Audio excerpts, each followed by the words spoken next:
where thousands of people have been attending National Freedom Day celebrations. President Zuma is being accompanied by his deputy, Cyril Ramaphosa. The day is being celebrated under the theme, Together Building Better Communities. Local government is everybody's business.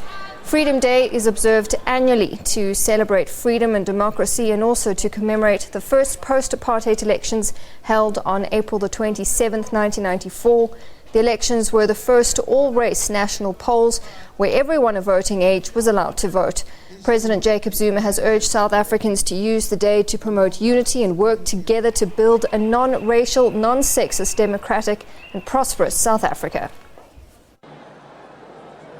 Work has continued since 1994 to improve the living conditions of the people, to undo the legacy of exclusion and neglect. Many communities and households were without electricity, water, roads, transport, clinics, providing quality health care or state-of-the-art schools. The democratic government has since 1994 spent each year delivering such services. The President speaking earlier at Giyani, but let's get an update now on what's been happening at the celebrations. Our contributing editor, Vuyo Mvoko, is there. Vuyo, good afternoon to you. Certainly the crowd's not deterred by the rain earlier, so we've had all the pomp and ceremony, and President Zuma delivering that keynote address. He focused on quite a lot, didn't he? Take us through it. Yes, indeed, Natasha. I mean, lots and lots of people, they virtually filled up the stadium. It was quite a good attendance. I mean, people braving the rain. It started earlier raining, but they were not perturbed. And as soon as it subsided, they came back again to take their seats in the stadium. So the organizers will definitely be happy with both the showing, but also the enthusiasm of the people who came here. And as you said, quite a detailed speech touching and on a whole range of issues, the nub of which I would think is when he, certainly from where he sits, the problems that remain, the challenges that continue to face the nation have a particular origin, and he has a view as to how his government is dealing with them. Just take a listen to this little clip.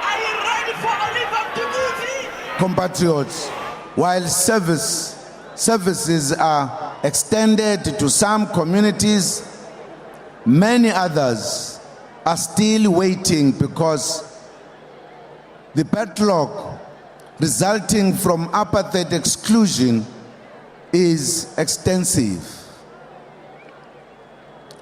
We assure you that we shall not rest as the democratic government until all households in our country live in dignity and obtain basic services.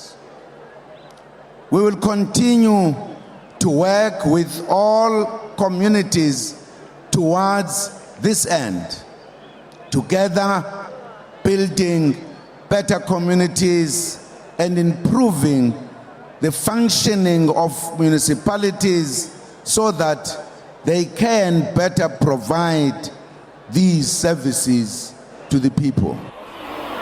Well, I think that's about summed up the president's take on the challenges that continue to face South Africans and what he and his government are promising to do to try and deal with those challenges. He did, of course, speak also to some of the issues that everyone that are on the lips of the people, especially this week on the back of the EFF Commander-in-Chief's comments, but also some of the issues that people like religious communities and some sections of the ANC have been talking about, both the performance of the government but also of the government as things are at the moment. Basically saying people must obey the law, obey the constitution, and people must go to the ballot. The ballot will is in the end what will determine what it is that should happen to South Africa. No shortcuts.